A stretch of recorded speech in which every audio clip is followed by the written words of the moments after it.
G'day guys, Calvin, Cartoon in New Zealand. So this is a bit of a blast for the past for me.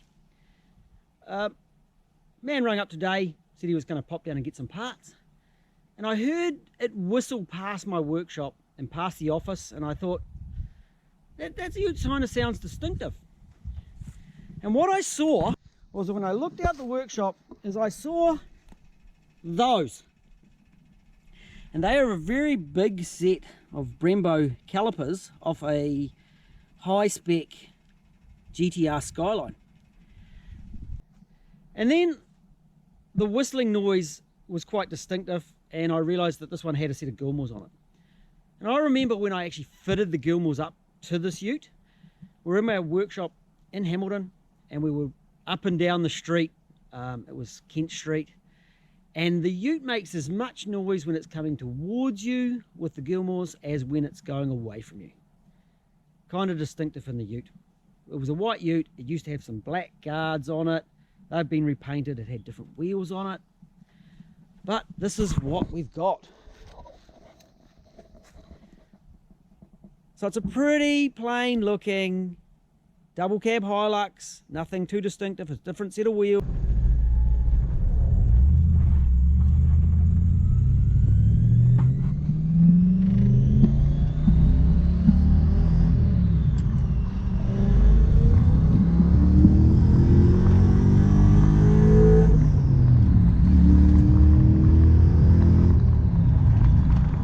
Got a good sound to this one. Yeah, I love it.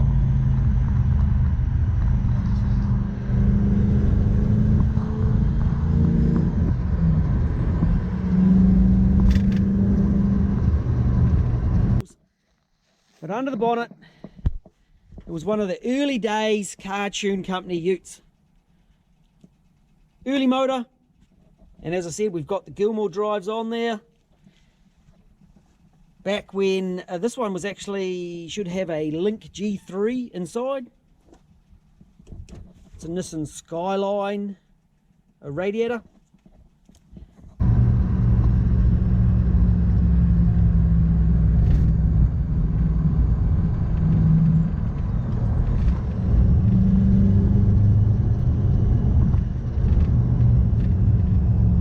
The exhaust isn't too overpowering, eh? Yeah. And that's why you get so much from the front noise from those Gilmers.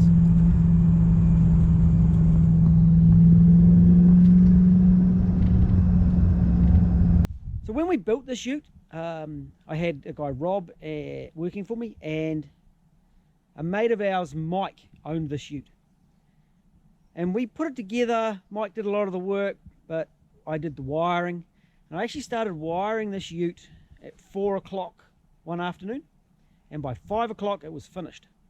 But that was the next morning. It was an all-night wiring job.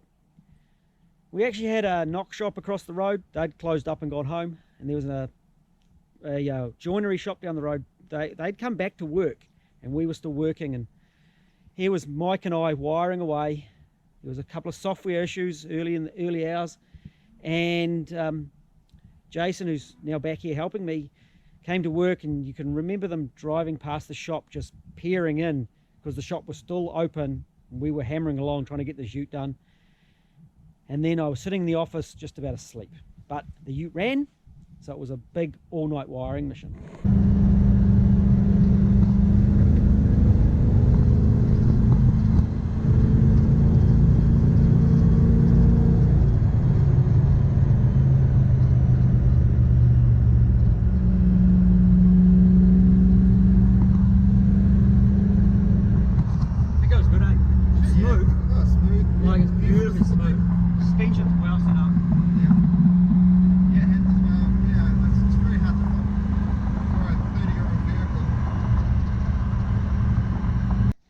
Other things that were quite distinctive is Mike went and did some coilovers on it.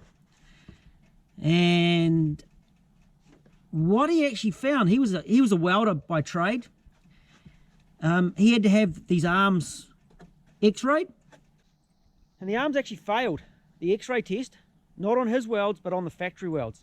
So it's something that I always keep in mind, that a lot of the time the factory arms won't actually pass some of our cert requirements if they had to be x-rayed, but we don't have to x-ray them. that was the standard. If we do modifications, that has to be to. Going down the ute. On the back, it's got a set of discs again, and we're thinking it might be some RX-7 ones. I'll actually be able to check up with Mike later on and see what he put on it.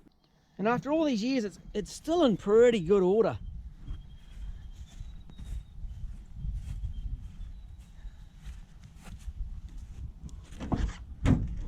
Inside a set of bucket seats, which are legal.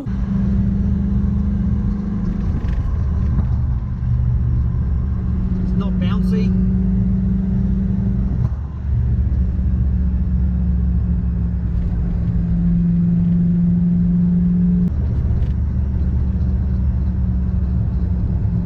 I think we can get a little bit more out of it now. I think it tuned a bit of a sort out. Yeah. There's a bit left on the table. Oh, sure. Yep. It goes good, but I think definitely the top end there's a little bit left. And we're thinking that it's got a W57 or W58 gearbox in it.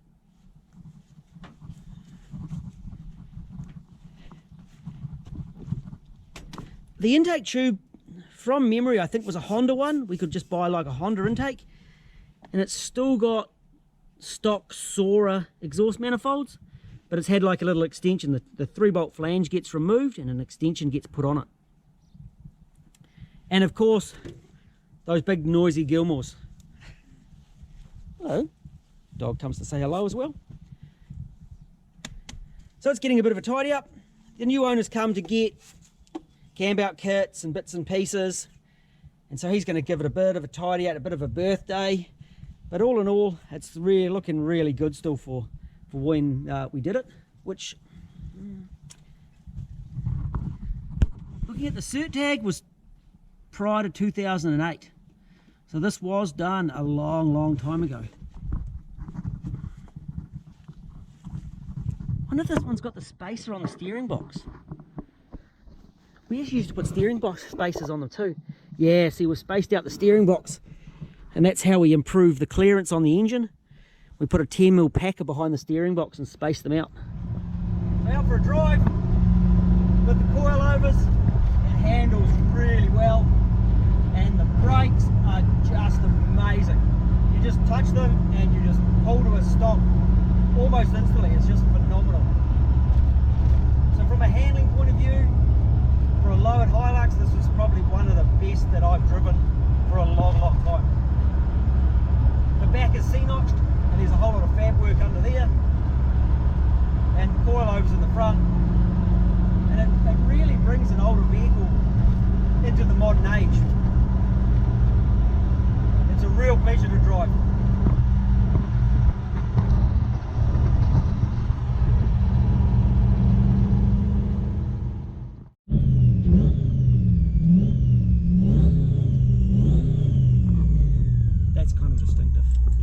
So it's really cool to see a ute that we did a long time ago still in really good order, still getting used, and the new owner's really enjoying it.